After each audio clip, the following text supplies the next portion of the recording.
If you remember saving the Gobbos, boxing a giant ladybug, and butt-slamming all your enemies, then you grew up playing Croc, and 28 years later this fan favorite has received a remaster. And so in this video we're going to compare it to the original, taking a look at what's changed, what's been added, and whether this is the remaster that fans have been waiting for. For this video I'm going to be using the PlayStation 1 game as a baseline, and yes, I know the Croc was also released for the PC and the Sega Saturn, but let's be honest, most of us grew up playing the PlayStation game, so we'll stick with that one. Now, the original Croc can actually trace its origins to another platforming green lizard. That's right, Croc actually started life as a pitch for a 3D Yoshi game from UK developer Argonaut Games. And when the pitch was rejected by Nintendo, Argonaut changed the character design slightly, reworked the world, and gave Croc his own backstory in the form of this charming opening cutscene. One day, the Gobbos discovered a baby crocodile in a woven basket floating downstream and decided to adopt it. Wait, is Croc Moses? Anyway, King Rufus raised Croc and taught him the way of the Gobbos. But one day the evil Baron Dante invaded the valley and captured all the Gobbos. Croc then set out on a quest to free them and defeat the evil Baron. It's a pretty standard plot for a 90s platformer, and honestly nobody really cared about this game's plot. When we think back to Croc, we remember its amazing art style and vibrant yet simple character design, which when combined with the trademark PlayStation 1 dithering and low poly count just looks so damn charming all these years later. And this is where a lot of remasters have struggled in recent years, because upscaling these old games often takes away from the charm derived from the hardware limitations. Well, this remaster carefully toes the line between nostalgia and high-definition visuals. Right from the opening cutscene we can tell that they try to stick to the original style. The character models have more polygons, but they retain the simple design. Here is a side-by-side comparison of the opening cutscenes.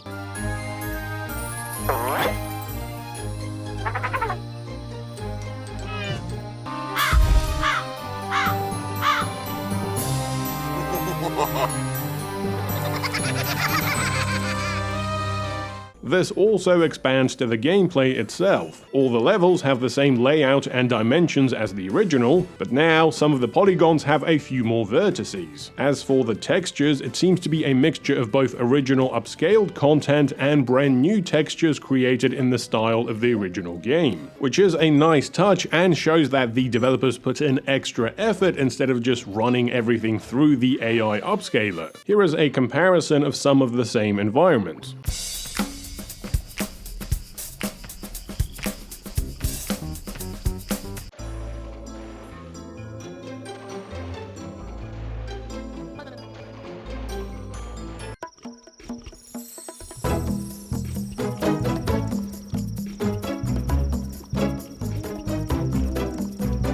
Now, if upscale textures and a higher polygon count isn't your thing, the remaster has you covered, letting you change between the retro and modern look at the touch of a button. However, this remaster gets bonus points for going one step further. At any point in the game, you can pause and go to the graphics menu where you can toggle any combination of models, textures, and lighting, allowing for a third custom option which you can toggle between at any point in the gameplay. In addition to that, you are also provided two display options: the CRT scanline filter and a VGA mode which attempts to emulate the dithering and wobble from the original PlayStation 1 game. This combined with the retro visuals creates a really nostalgic experience. Here is some gameplay of me switching between the remastered, retro, and VGA settings.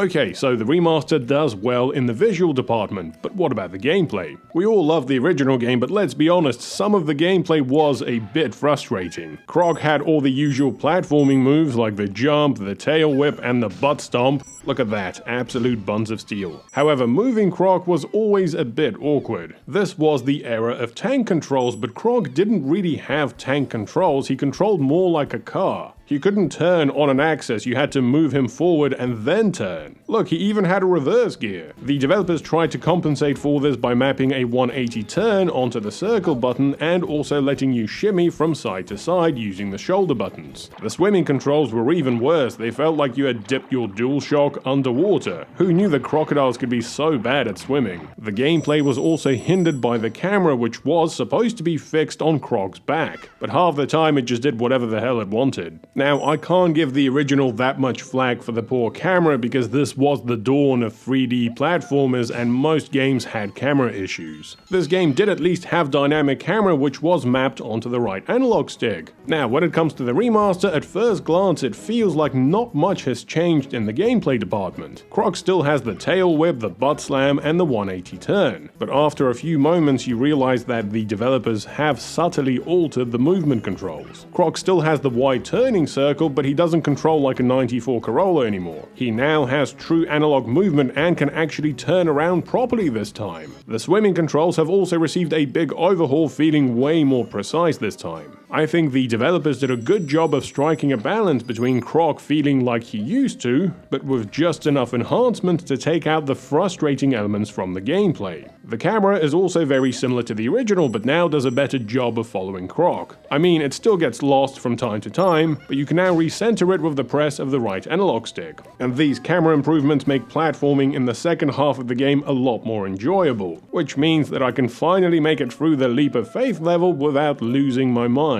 Apart from that, the game remains untouched. Croc still takes place across a sequence of compact levels, the main goal is still to reach the gong. The levels are still filled with collectibles like the crystals and the Gobbos, and I've always loved how the developers would put a poor Gobbo in the cage right next to the gong. I'm sorry, I'd love to save you, but I just can't be bothered to find the key. The game is still split across 4 main worlds: grass, ice, desert, and everybody's favorite element, castle. Here is a gameplay comparison of some of the levels between the original and the remaster.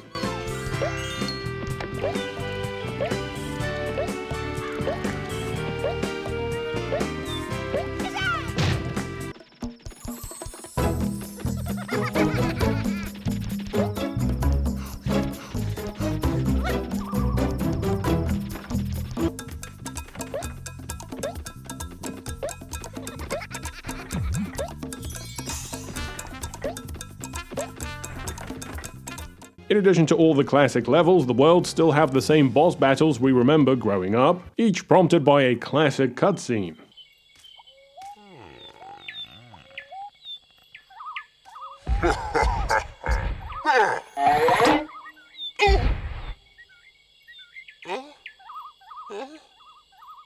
Now, in the original game, the boss battles followed a very simple formula. The boss attacks, you dodge, it gets dizzy, and you strike back. Unfortunately, the bosses gave very limited signs that your attacks actually connected, and oftentimes you'd have to get super close to actually connect. Plus, after connecting with the final blow, the boss battle would end super abruptly. Now, the remaster somewhat improves this by adding a basic health bar for each boss and giving them a bit more of a reaction when they get hit, which is a nice touch, but the fight still ends really abruptly.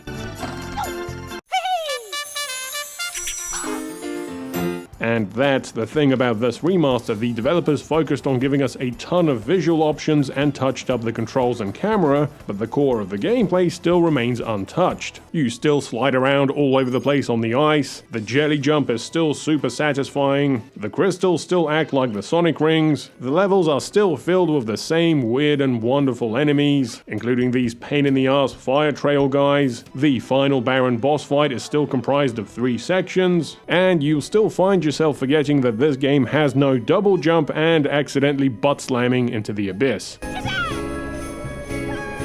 All of the original passwords still work, and you can still collect the jigsaw pieces, which unlocks the secret 5th world comprised of the first 4 environments, only much harder. You still fight the secret sentinel boss, and you can still use this little ledge to shimmy over to the gongs, but this time, because there is an actual health bar, you finally realize that the way to beat this boss is to hit all 4 gongs quickly before its health bar regenerates. Oh, hello King Gobbo, sorry I couldn't be bothered to rescue the other Gobbos. Oh look, you still erected a statue of me, how nice. And of course the game still has the original soundtrack, because what's the point of trying to improve on perfection?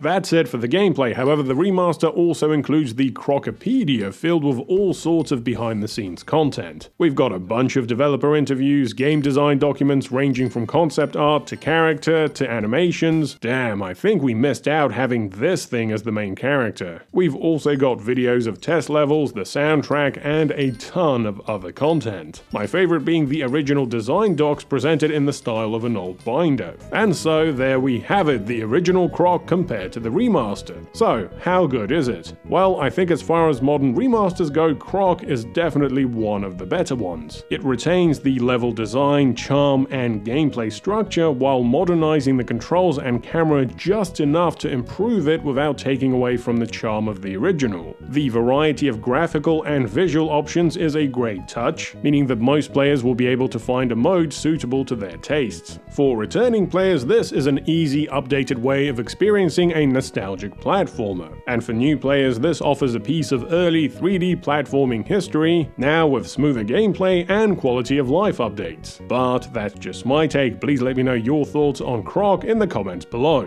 What are your memories of the original game? What do you think of the remaster? And why are there dogs at the North Pole? As always, thanks for watching. Please consider supporting me on Patreon, and a big thanks to my existing patrons. If you've enjoyed this video, then please remember to like, subscribe, and hit the bell. Thanks for watching, and I'll see you next time.